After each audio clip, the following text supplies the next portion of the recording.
my husband's mother scoffed. "You'll never measure up to Anna, your husband's former flame." I rose and declared, "Then let her cover every bill." "I'm done financing your life." His mother froze stiff. "What funds? We haven't received a single dollar from you." That's when I knew something was terribly amiss. Have you ever had a moment where your entire world, built on love and trust, just shattered into a million pieces? I did, and it all happened over a slice of birthday cake. My mother-in-law, Barbara, always found a way to cut me down, comparing me to my husband's ex, Anna. But the day she told me I'd never be good enough, that I didn't understand what Dennis needed, that's the day I snapped. And when I finally told her I was done funding her lifestyle, her confusion was so utterly genuine it made my blood run cold. "What money?" she asked. That's when I knew, deep down, something was horribly, horrifically wrong. But to really understand that moment, I have to take you back, way back, 18 months to be exact. Back to a time when I still believed in the fairy tale, that marrying into a difficult family meant they'd eventually accept me. My mornings at Hartford Financials always started at 7 sharp. I was usually there before the security guard even finished his first coffee, riding the elevator up to the 14th floor to my corner office. That view, it was everything I'd worked for. Glass towers catching the sunrise, the whole city waking up beneath me. I spent my days analyzing portfolios worth more than most people would see in 10 lifetimes, tracking derivatives, catching discrepancies that literally saved our clients millions. Sarah, my assistant, would bring me green tea in the Tiffany mug Dennis bought me for our anniversary. "The Henderson account has some interesting movement," she'd say, and I'd dive into spreadsheets that told stories of money flowing through channels it shouldn't. I could spot financial fraud from 1,000 yards away in someone else's life. The irony still burns. Dennis would text me around 10, usually something sweet about lunch or a reminder about dinner with his parents. He worked as a freelance consultant. Business strategies, workflow optimization, the kind of vague descriptions that sounded impressive but generated wildly unpredictable income. Some months he'd land a big client and we'd celebrate at some expensive restaurant. Other months, I'd quietly cover our mortgage, his car payment, and our credit cards without ever mentioning it. We'd been married 3 years, together for 5. He was charming in that way that made you feel like the only person in the room. He had dark eyes that crinkled when he laughed, hands that always found mine in crowds. I loved how he'd dance with me in our kitchen while dinner cooked, how he'd leave little notes in my lunch bag. He made me feel chosen. Every Saturday, we'd make the 40-minute drive to Queens to visit his parents. It started with us holding hands, listening to whatever podcast he was obsessed with that week. But the moment we pulled into their building's parking lot, something would shift. His hand would slip from mine. His shoulders would tense. And by the time we climbed the 3 flights to their rent-controlled apartment, he'd transformed into someone else's son. Robert, his father, always answered the door with genuine warmth. "Janet, you look beautiful as always." He'd take the wine I brought, always the same $15 Merlot that Barbara never drank, but I kept bringing anyway. The flowers I'd picked up from the corner bodega would disappear into a vase, barely acknowledged. Barbara would be holding court in her living room, surrounded by photos of Dennis from every stage of life except the recent ones that included me. She'd look up from whatever she was pretending to read and offer that tight smile that never, ever reached her eyes. "Oh, you're here, Dennis. Did you see the article about Anna's promotion? She's doing so well at the nonprofit. Remember how she used to organize those charity galas?" And there it would begin. The Anna Show. Anna's new job helping underprivileged youth. Anna's volunteer work at the animal shelter. Anna's magical ability to make Barbara's arthritis pain disappear just by entering the room. The woman had been gone for 4 years, but her ghost sat at every dinner table, hung in the air of every single conversation.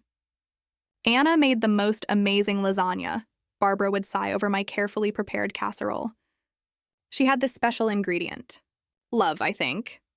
Dennis would shift uncomfortably, maybe squeeze my knee under the table, but he never spoke up. Never said, "Mom, Janet's right here." Never mentioned that Anna had cheated on him with his former best friend, which is why they'd broken up. That little detail had been conveniently erased from family history. The financial situation came up gradually, then all at once. First, it was comments about fixed incomes not keeping up with inflation. Then specific mentions of medical costs. Barbara's arthritis required injections that Medicare only partially covered. Robert's heart medication cost $300 a month, even after insurance. Their rent had gone up twice in 2 years, and Robert, at 70, had started working part-time at a hardware store just to make ends meet. One Thursday evening, I was deep in quarterly reports when Dennis appeared in my home office. He had that look, the one that meant he needed something but didn't want to ask. He sat on the edge of my desk, fiddling with my stapler. "Mom called today," he said, not looking at me. "Dad's been skipping his medication to make it last longer." I looked up from my screen. "That's dangerous. He needs those pills." "I know." Dennis ran a hand through his hair, a gesture I'd learned meant anxiety. "They're drowning, Janet. Mom's too proud to ask for help, especially from you. But they really need it. How much?" I asked. "Maybe $2,000 a month? Just temporarily, until they figure something out." I studied his face. There was real worry there. These were his parents. And despite Barbara's coldness, Robert had always been kind. "We can do that," I said. "There's one thing," Dennis said, still not meeting my eyes. "Mom doesn't understand online banking, gets confused by all the technology. And Dad's pride. He can't handle taking money from his son's wife. If I could receive it and pass it along, tell them it's from my consulting work picking up?" It made sense at the time. Barbara was 71, always complaining about computers and smartphones. Robert was old-school Italian, the kind of man who still insisted on paying for dinner even when he could barely afford it. So I agreed. I set up automatic transfers from our joint account to Dennis's personal one, each carefully labeled in my spreadsheet: Barbara's arthritis treatment, Robert's medication, apartment maintenance. $2,000 a month, then $2,500 when the rent increased. Small amounts to someone analyzing million-dollar portfolios, but they added up. So this was family. This was what you did for family. Even when that family spent every dinner reminding you how inferior you were to a woman who'd been gone for years. 3 months passed since I'd started sending money, and the transfers had become as routine as my morning coffee. That March evening, we sat around Barbara's dining table eating pot roast that was somehow both dry and swimming in grease. The apartment smelled of overcooked vegetables and the lavender air freshener Barbara used to mask the mustiness of old carpet. "I had to skip my injection again this week," Barbara announced, cutting into her meat with dramatic precision. "These treatments are just so expensive. Sometimes I wonder if the pain is worth bankrupting us." My fork stopped halfway to my mouth. The previous Tuesday, $2,400 had left my account, specifically marked for her arthritis treatment. I turned to Dennis, but he was already redirecting the conversation with practiced ease. "Kyle got a new motorcycle," he said, gesturing toward his younger brother. "Show Janet the pictures." Kyle pulled out his phone, eager to display the chrome and black Harley he'd somehow acquired, despite being unemployed for 6 months. "Got a great deal from a friend who needed quick cash," he explained, scrolling through photos of himself posing with the bike in various locations around Queens.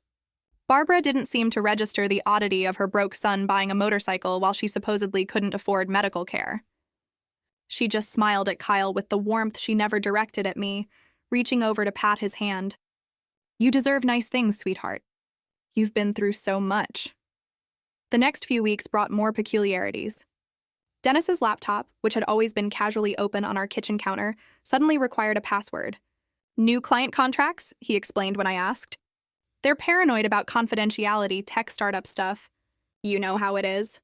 I didn't know how it was, actually. His consulting work had always been vague, but now it became actively secretive. Phone calls that used to happen at the kitchen table moved to the garage. "Better reception out there," he claimed, though we'd never had signal problems in our house before. Bank statements that used to pile up on our entry table started disappearing. I'd see the mail carrier deliver them, but by evening, they'd vanished. When I asked, Dennis would pat my shoulder with that reassuring touch he'd perfected. "I'm organizing everything for taxes. Found this new system online. You focus on your big accounts at work, I'll handle our little household stuff." Our little household stuff that included thousands of dollars flowing out monthly. Late at night, I'd wake to find his side of the bed empty. Through the crack under his office door, I could see the blue glow of his computer screen and hear the rapid clicking of keys. When I'd pad barefoot down the hallway, the typing would stop. By the time I opened the door, he'd be scrolling through sports scores or reading news articles, looking up with that easy smile. "Couldn't sleep. Didn't want to wake you with my tossing and turning." One Sunday in April, Robert scared us all. We were finishing Barbara's dry pound cake when he stood to clear plates and swayed dangerously. His face had gone gray, sweat beading on his forehead despite the cool apartment.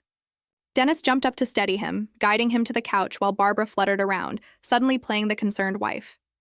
"I'm fine," Robert insisted, though his hands trembled as he accepted a glass of water. "Just tired. Pulled a double at the store yesterday." "Why are you working so much?" I asked, genuinely confused. By my calculation, we'd sent $8,000 over the past 4 months, enough to cover their rent and his medications with money left over. "Bills don't pay themselves," Robert said quietly, not meeting my eyes. Dennis's hand found my knee under the coffee table, squeezing firmly. Not affectionately, a warning. When I looked at him, his expression was carefully neutral, but something in his eyes told me to drop it. The drive home that night was silent, except for the rain hitting the windshield. I watched the wipers sweep back and forth, trying to make sense of what I'd witnessed. Finally, I couldn't hold it in. "Where's the money going, Dennis?" "What money?" His knuckles whitened on the steering wheel. "The money for your dad's medication, for your mom's treatments. $8,000 in 4 months, and your father's working himself into the ground." "There are other expenses," he said, his voice tight. "Things you don't know about. Old debts, medical bills from before. It's complicated. Then, uncomplicated for me. Just trust me, okay?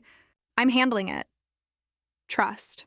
Such a small word, carrying so much weight. The breaking point came during Melissa's book club. Dennis's sister had insisted on hosting at our house, claiming our living room had better natural light.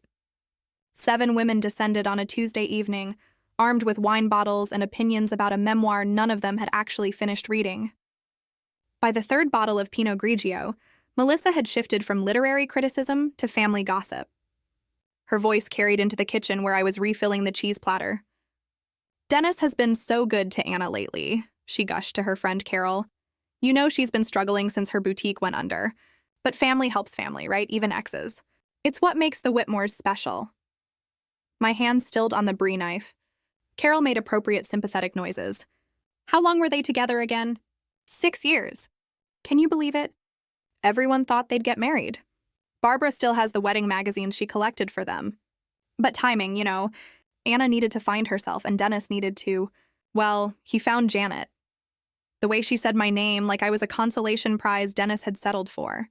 I walked back into the living room, carrying the cheese plate, my face carefully arranged in hostess neutrality.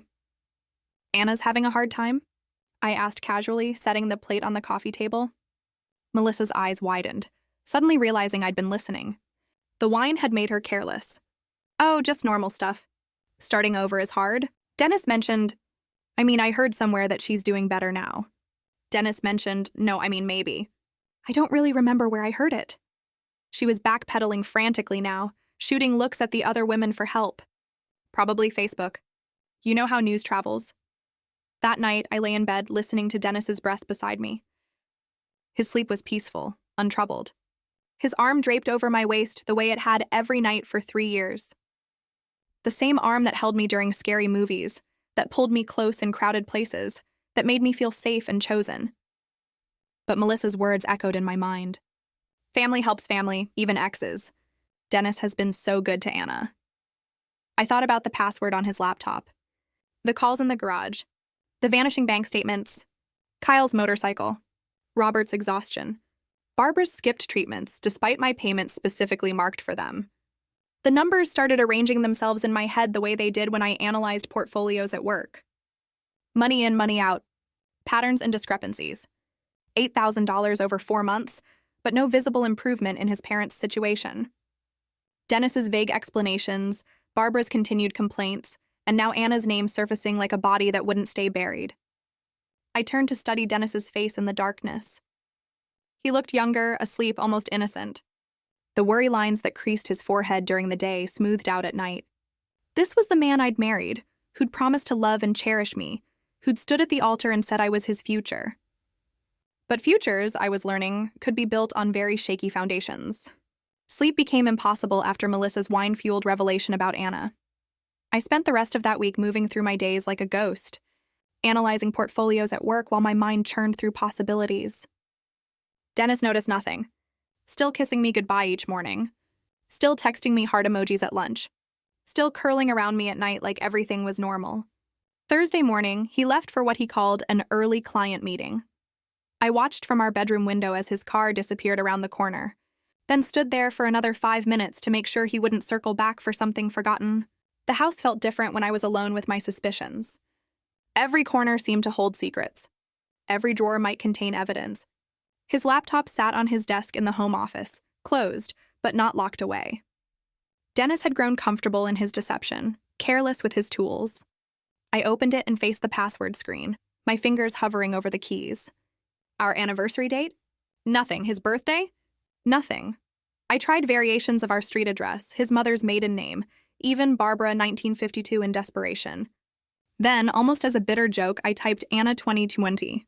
The screen unlocked. My chest tightened as his desktop appeared, cluttered with folders and files I'd never seen. His email was already open in a browser tab, logged in and waiting. The most recent thread was from Barbara, sent just 3 hours ago. Janet seemed suspicious at dinner. Keep her calm until my birthday. After that, we can reassess the arrangement. My hands trembled as I scrolled through their correspondence. Dozens of emails dating back 18 months, creating a timeline of pure deception. Barbara coaching Dennis on what to say when asking for money. Tell her it's for my arthritis. She won't question medical needs.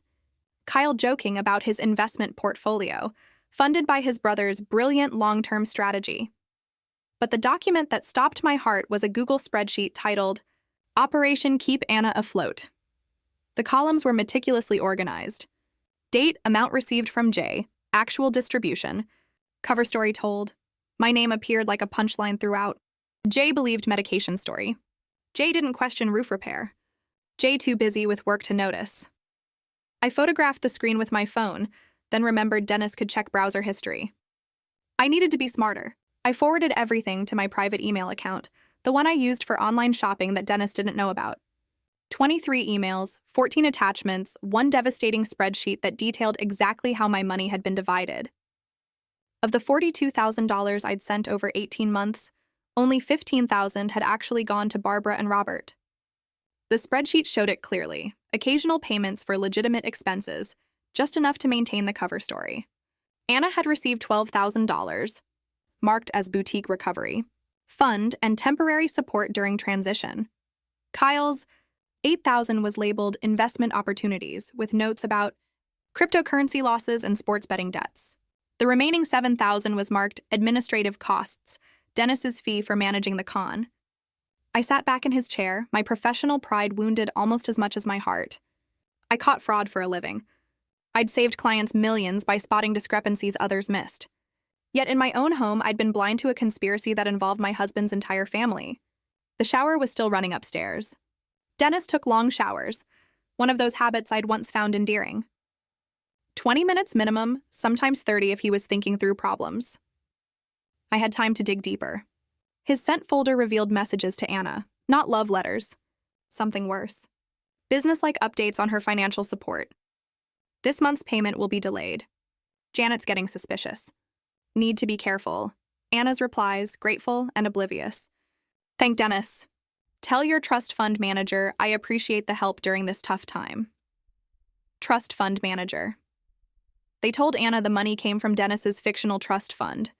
I printed everything. The printer whirring like my racing thoughts.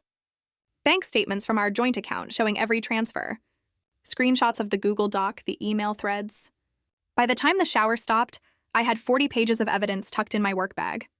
I closed the laptop, my heart pounding, as I heard Dennis's footsteps overhead.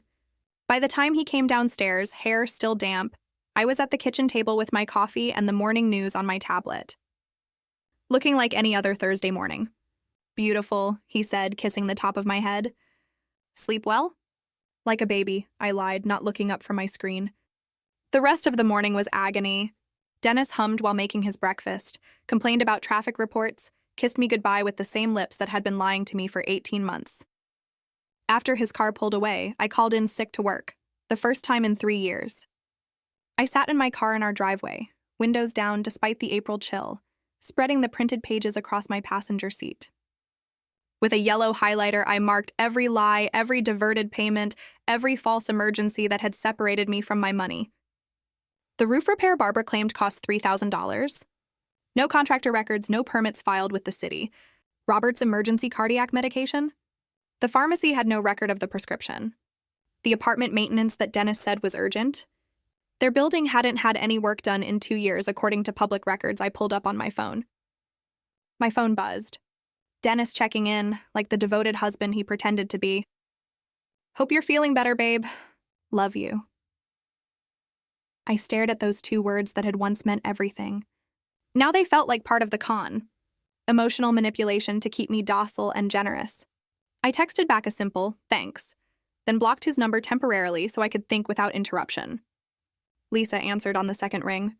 My college roommate had become a paralegal specializing in financial crimes. A coincidence that now felt like fate. Janet, how are you? It's been too long. I need your help, I said, my voice cracking for the first time all morning. I think my husband and his family have been stealing from me. Oh, honey, come over right now. Lisa's apartment was a 20-minute drive that I made in 15. She answered the door in sweats, her laptop already open on her coffee table. I handed her my folder of evidence and watched her expression shift from concern to shock to professional anger as she read. Janet, this isn't just theft. This is wire fraud. Conspiracy to commit fraud. When you cross state lines with electronic transfers based on false pretenses, it becomes federal. Federal. The kind where people go to prison. Your husband could get 5 years. Barbara and Kyle could be charged as co-conspirators. She pulled up legal databases on her laptop, showing me similar cases. You have everything documented. This is a prosecutor's dream case. We spent 3 hours building a comprehensive file. Lisa helped me create a timeline, organize evidence, and prepare affidavits. She also gave me advice I didn't want but needed to hear. Don't confront them alone. Don't give them time to coordinate stories or destroy evidence. And whatever you do, don't let them know you know until you're ready to use it. Barbara's birthday dinner is Saturday, I said, an idea forming. The whole family will be there. Dennis, Kyle, Robert, even Melissa. Lisa smiled grimly. Public confrontation means witnesses. Smart. But Janet, are you ready for your marriage to end? Because there's no coming back from this. I thought about Dennis's password. Anna 2020. 4 years after their breakup, she was still important enough to be his digital key. I was the woman who paid the bills, but Anna was the one encoded in his memory. Our marriage ended 18 months ago, I said. I just didn't know it yet. Friday passed in a blur of forced normalcy. I went to work, analyzed portfolios, attended meetings, all while my evidence folder sat locked in my desk drawer like a loaded weapon. Dennis texted throughout the day, casual check-ins that now felt like surveillance. How's your day going? Want Thai food tonight? Mom's excited about tomorrow. Each message, another manipulation, another performance in our theatrical marriage. That evening, he found me in the bathroom applying mascara for our traditional pre-birthday dinner date night. His arms wrapped around my waist from behind. His chin resting on my shoulder as we looked at our reflection. You look beautiful, he murmured against my neck. Mom doesn't deserve you at her party. The irony of that statement made me bite my tongue until I tasted copper. Saturday arrived, gray and drizzling, the kind of April day that couldn't decide if it wanted to be winter or spring. I dressed carefully, professional but not threatening. The navy dress, Dennis always said, made my eyes look incredible. If this was going to be my last performance as the beautiful daughter-in-law, I'd look the part. The drive to Queens felt longer than usual. Dennis filled the silence with chatter about his fictional client meetings, upcoming projects that would finally stabilize his income. His hand found mine at a red light, squeezing gently. Thank you for being so patient with my family. I know Mom can be difficult. 3 years of difficult, I said quietly. It'll get better. She just needs time. Time? As if 18 months and $42,000 hadn't been enough. Barbara's apartment building loomed gray against the darker sky. We climbed the 3 flights slowly, Dennis carrying wine and flowers while I carried my purse, heavier than usual with my phone fully charged and the recording app ready. The stairwell smelled of cabbage and old carpet, someone's television blaring through thin walls. Dennis knocked rather than using his key, our ritual choreographed like everything else. Barbara opened the door wearing her best dress, the purple one she saved for church and special occasions. Her face lit up seeing Dennis, then dimmed slightly, registering me behind him. There's my birthday boy. She pulled Dennis into a hug that lasted uncomfortably long, then turned to me with that practiced smile. Janet, you came. Wouldn't miss it, Barbara. The apartment had been transformed. Her good china was out, the table extended with the leaf she only used for holidays. Streamers hung from the ceiling, and the smell of pot roast competed with her aggressive lavender air freshener. This wasn't just a birthday dinner. This was an event, a production. Kyle was already sprawled on the couch, beer in hand, that expensive watch catching the light every time he lifted the bottle. He'd styled his hair and wore a new shirt, playing the part of successful young man rather than unemployed gambler living off my transfers. "Janet?" Robert rose from his recliner, genuine warmth in his tired eyes. He looked worse than last week, grayer, more fragile. "You look lovely, dear." Melissa arrived minutes later with her husband, Tom, who immediately parked himself in front of the television with Kyle. She hugged everyone except me. I got an air kiss that missed by 6 inches. "Anna sent a card," Barbara announced, waving a pink envelope like a trophy. Isn't that thoughtful? Even with her busy new position, she remembered. She read it aloud, every word a deliberate knife. "Dearest Barbara, happy birthday to someone who's been like a second mother to me. Thank you for all your support during my difficult times. Love, always, Anna." Dennis's jaw tightened. He knew this was too much even for Barbara, but he said nothing. Just opened wine bottles while I arranged appetizers nobody would eat. Dinner was Barbara's greatest performance yet. Story after story about Anna's accomplishments, each one presented directly to me like evidence in a trial. Anna's promotion at the nonprofit. Anna's volunteer work with disadvantaged youth. Anna's natural ability to make everyone feel special, unlike some people who just throw money at problems. That last comment made Dennis flinch, but still he stayed silent. The cake came out. Grocery store yellow cake with too sweet frosting declaring Happy 72nd Barbara in purple script. We sang while Barbara bathed in attention. Her eyes locked on mine during the entire song, like a predator watching prey. After she blew out the candles, after the obligatory applause died down, Barbara set down her cake server and turned to face me fully. The room felt suddenly smaller, everyone leaning in slightly, like they'd been waiting for this moment. "You know, Janet," she began, her voice carrying that false sweetness that preceded every insult. "I've been thinking a lot lately about compatibility, about how some people just fit, while others never quite manage it." Dennis grabbed my hand under the table, not in support, but in warning. Barbara continued, each word carefully chosen. Anna understood Dennis in a way that was special. They had this connection, this natural rhythm. She knew what he needed without being told.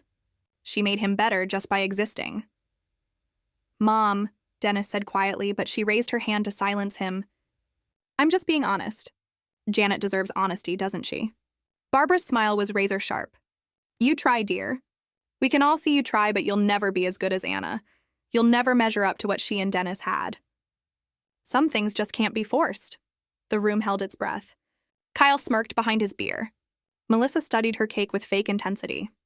Tom kept watching football. Robert stared into his coffee like it held escape routes. And Dennis sat there, my hand in his, and said absolutely nothing. That's when I heard my own voice, steady and clear. "Then tell Anna to pay all your bills. I'm done funding your lifestyle." The words landed like grenades in the silent room. Barbara's triumphant smile froze, then crumbled into confusion. What money? We never got a single dollar from you." The lie was so brazen, so absolute, that for a second I wondered if we were all living in different realities.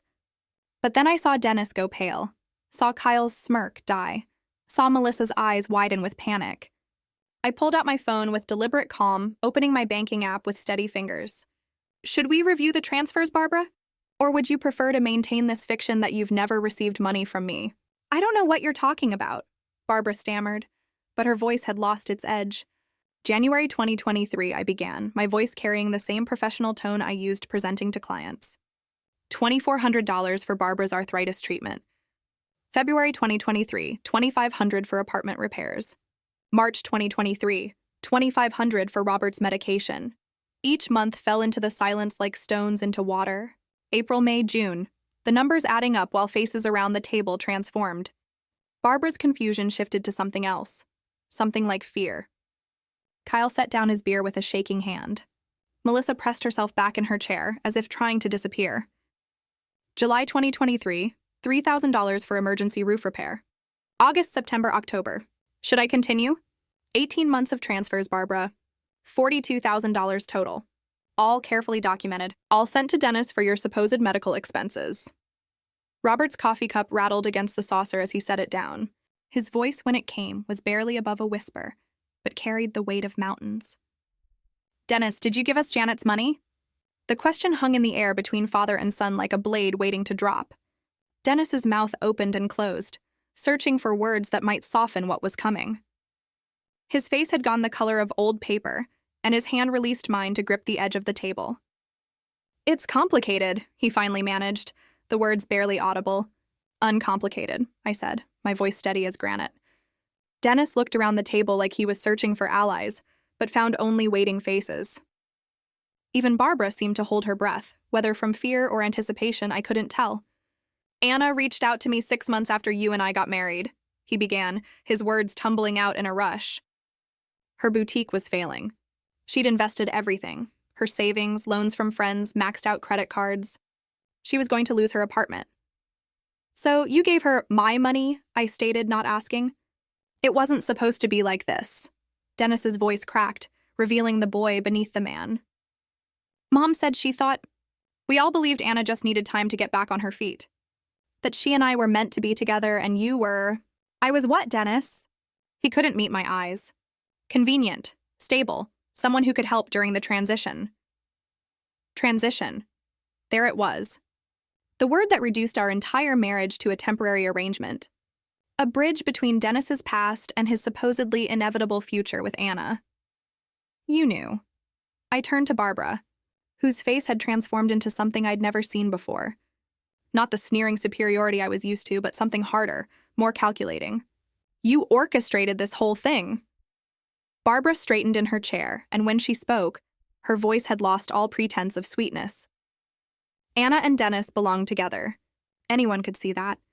You were never supposed to be permanent, Janet. You're too cold, too focused on numbers and careers.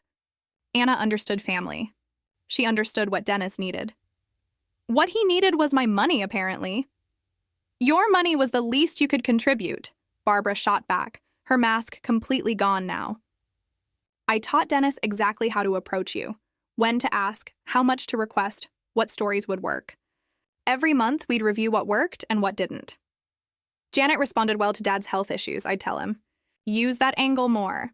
Tom had muted the television. Even the neighbor's TV seemed quieter, as if the entire building was listening to Barbara's confession. You coached your son to defraud his wife. Robert's voice was barely recognizable, thick with something between rage and grief. I coached him to secure his future, Barbara corrected, lifting her chin with astounding pride. Anna is his soulmate. Janet was just a stepping stone, a well-paid stepping stone who could fund Anna's recovery and their eventual reunion. Mom, stop, Dennis pleaded. But Barbara was beyond stopping.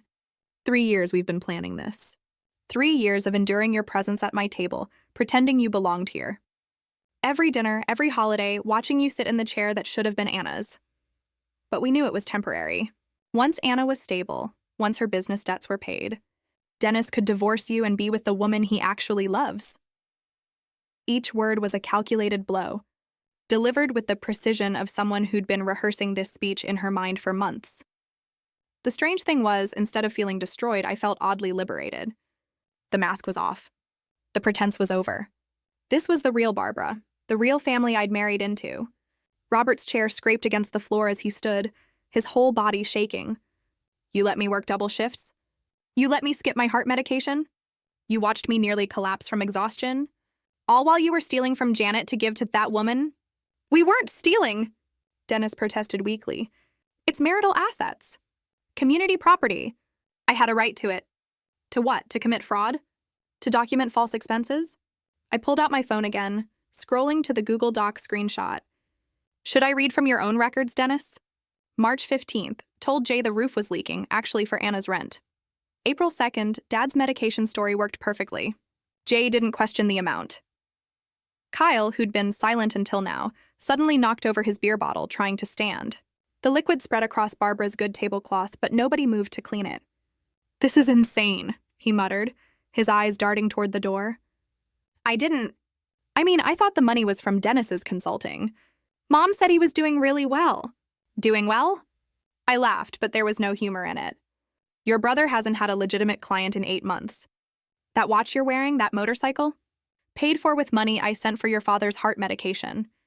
Kyle's hand went automatically to the watch, a Rolex that gleamed under the dining room light. Mom said Dennis gave me an investment opportunity, cryptocurrency. I was going to pay it back when it went up. $8,000, Kyle. You took $8,000 that was supposed to keep your father healthy. I didn't know. Kyle's voice pitched high with panic. Mom handled everything. She said it was family money, that we all deserved a share.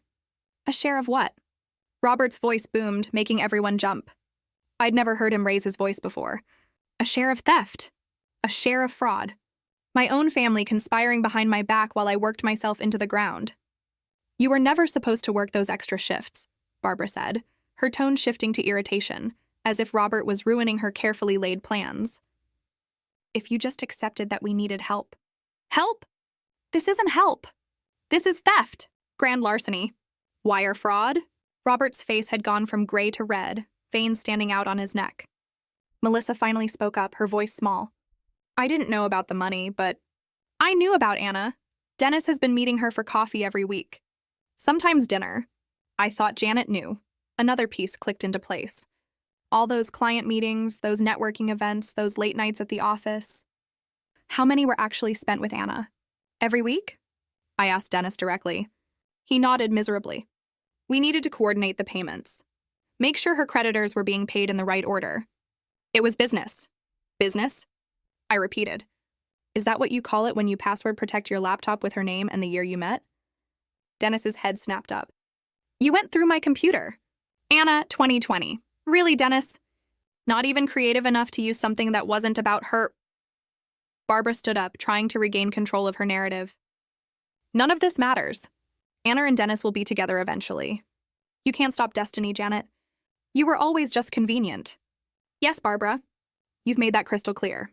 The convenient fool who funded your son's ex-girlfriend's lifestyle while you all laughed behind my back. We never laughed, Dennis said quietly. No? Then what do you call the family group chat I was never added to? The one where you all discussed how to manage Janet? How to keep me comfortable but controlled?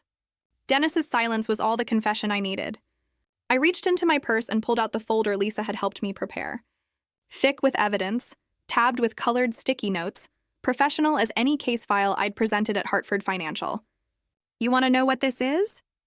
I set it on Barbara's birthday cake, right in the frosting.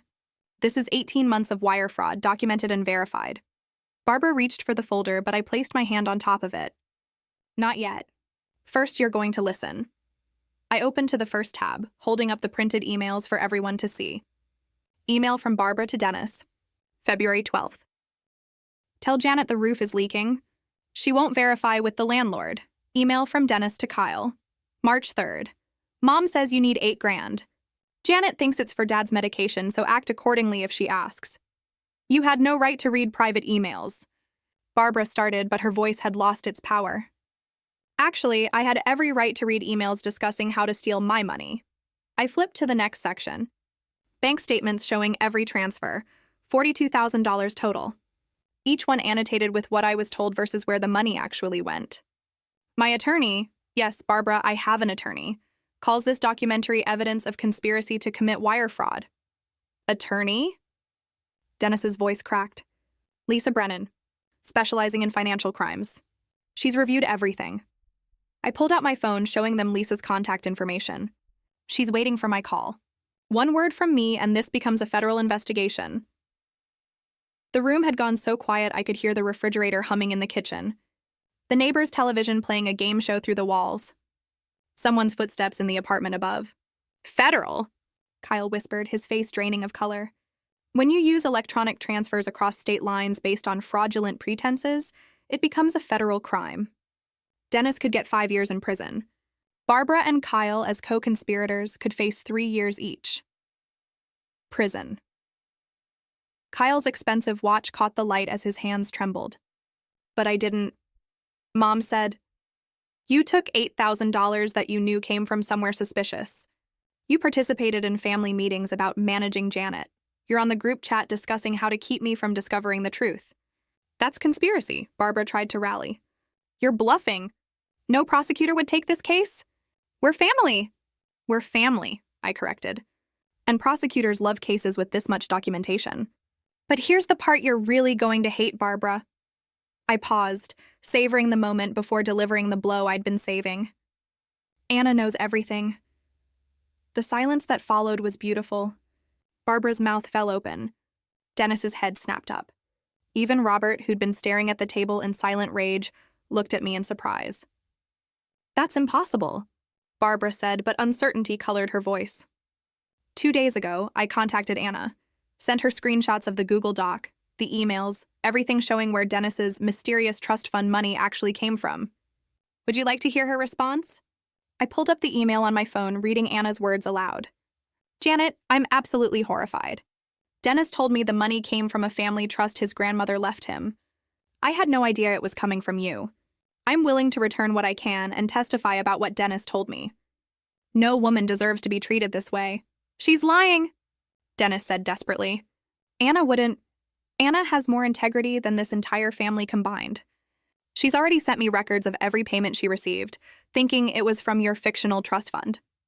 She's prepared to sign an affidavit confirming you lied to both of us. Barbara sank back into her chair, the purple dress that had seemed so regal now making her look like a deflated party balloon. The Queen of Manipulation, realizing her chosen princess, had switched sides.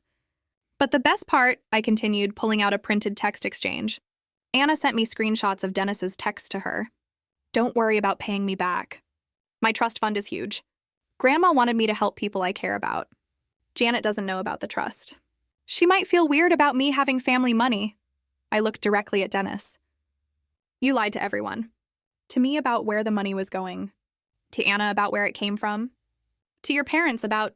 Actually, I'm not sure you told your parents any truth at all. Tom had abandoned all pretense of watching TV, staring at the unfolding disaster with his mouth open. Melissa was crying silently, mascara running down her cheeks. Robert's hands were clenched into fists on the table, his knuckles white. So here's what's going to happen, I said, pulling out the documents Lisa had prepared. 1. Dennis signs this post-nuptial agreement acknowledging the $42,000 debt. Barbara and Robert sign these affidavits confirming they never received the money I sent for their expenses. Kyle documents every cent he took and agrees to a repayment plan. Everyone cooperates, and this stays a civil matter. Option 2? Barbara asked, though she clearly didn't want to know. Option 2 is, I call Lisa right now. She contacts the FBI tomorrow morning. They freeze your accounts, investigate your finances, and you explain to federal agents how you orchestrated 18 months of wire fraud.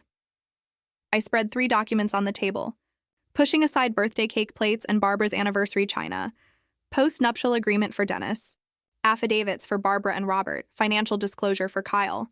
This is extortion, Barbara said weakly. This is consequence, I corrected. Something none of you have faced before. Dennis reached for the pen with a shaking hand. If I sign this, what happens? We divorce. You repay the money from your retirement fund and future earnings. You stay out of prison. You get to keep your professional reputation. What's left of it? Dennis signed his name, each letter looking like it physically hurt him to write. His signature, which I'd once found so elegant on our marriage certificate, now looked like the scrawl of a defeated man. Barbara took the pen next, her hand trembling so badly she could barely hold it. You never thought I'd find out. You never thought the convenient fool with the paycheck would figure out your scheme. She signed, tears finally breaking through her composure. Not tears of remorse. Barbara wasn't capable of that. Tears of rage that her perfect plan had failed. Kyle signed quickly, eager to make this nightmare end. His Rolex caught the light one last time as he pushed the document back to me.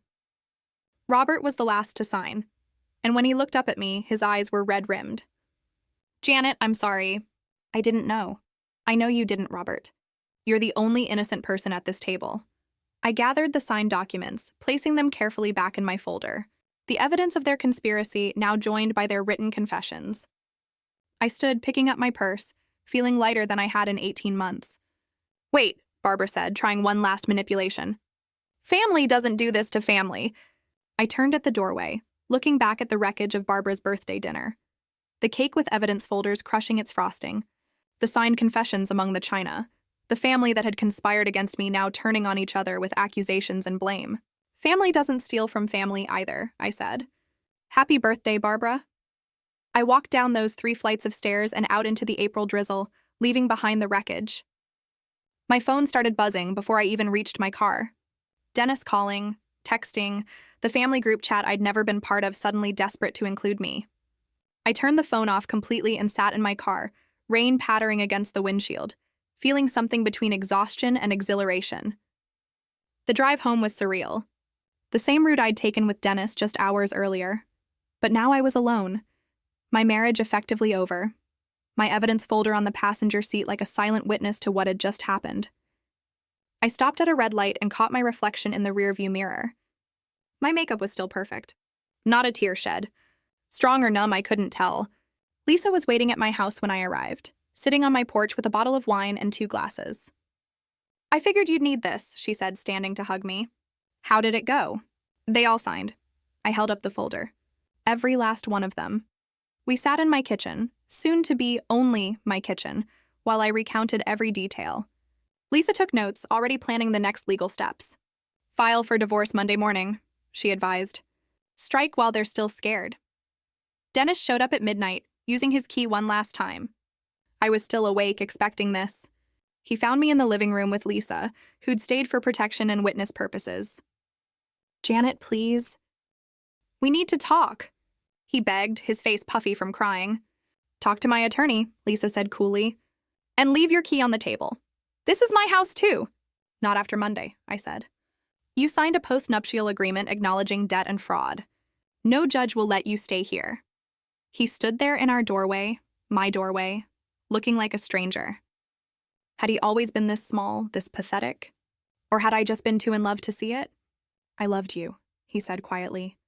You loved my paycheck, I corrected. There's a difference. Monday morning, Lisa filed the divorce papers while I went to work. Sarah, my assistant, took one look at my face and brought me extra strong tea without asking questions. By noon, the news had somehow spread through the office. Not the details, just that I was divorcing Dennis. My boss, Margaret, called me into her office. I heard about your situation, she said carefully. Do you need time off? No, I said. I need to work. I need normal, she studied me for a moment. There's a senior partner position opening next month. I wasn't going to mention it yet, but given everything, maybe focusing on your career would be good for you. Dennis was served at his parents' apartment that afternoon. He called me 17 times before I blocked his number. Then Barbara started calling from her landline, leaving voicemails that progressed from pleading to threatening to sobbing. I saved them all. More evidence just in case. By Thursday, Dennis had liquidated his retirement fund. $30,000 appeared in my account with a memo, partial payment per agreement. The remaining $12,000 would come in monthly installments of $500, though I doubted I'd ever see all of it. Kyle texted me that weekend. Lost my job because of you. You never had a job, I replied, then blocked him too. The real surprise came 3 weeks later. Anna called, her voice tentative. Janet, I know this is weird, but I was wondering if we could meet. I have some things to tell you. We met at a coffee shop downtown. Both of us awkward until Anna said, so we both married into the Whitmore dysfunction. And we burst out laughing. Technically, I never married in, she corrected herself. Thank God. Anna showed me years of emails from Dennis, dating back to their relationship and continuing through my marriage. The recent ones about his trust fund were just the latest in a long pattern of lies. He'd been lying to her throughout their relationship too, about his job prospects, his family's financial situation, even about why they broke up. Barbara told me you cheated on him, I said. Anna nearly spit out her coffee. What? He cheated on me with my roommate. Barbara knew, she helped him cover it up. We sat there for 3 hours, comparing notes on years of covering lies, realizing how deeply we'd both been manipulated. When we finally stood to leave, Anna said, we should do this monthly, like survivors group therapy. Our first official dinner was at an Italian place where we toasted with expensive wine I could finally afford, since I wasn't funding Dennis's family anymore. To Barbara's matchmaking skills, Anna said, raising her glass. She wanted Dennis to end up with me so badly, she forgot to ask if I wanted him back. What did you tell him when he reached out after the birthday disaster? I asked. I told him I was testifying in your civil suit and to lose my number. The civil suit was Lisa's idea. Since they'd all admitted to the fraud in writing, we could sue for damages beyond just the stolen money. emotional distress, financial manipulation, conspiracy to defraud. Lisa was building her case. Dennis's consulting business, already struggling, completely collapsed when word got out about the fraud. Apparently, clients don't trust financial consultants who steal from their spouses. He moved back in with Barbara and Robert, sleeping in his childhood bedroom at 34, surrounded by high school trophies and memories of when he had potential. Barbara, according to Melissa, who still texted me occasionally, had become unbearable to live with. Without my money cushioning their lifestyle, she had to face the reality of their situation. A fixed income that barely covered rent, no savings, and a son who couldn't support himself, let alone them. Robert was the only one who showed genuine remorse. 2 months after the birthday disaster, he sent me a letter, handwritten, formal, the way his generation communicated important things. "Dear Janet," Mike it read, "I've spent weeks trying to find the right words. There aren't any. What my family did to you was unforgivable. You deserved better from all of us, especially from me. I should have protected you. Instead, I benefited from their crimes while remaining willfully ignorant. I'm deeply sorry."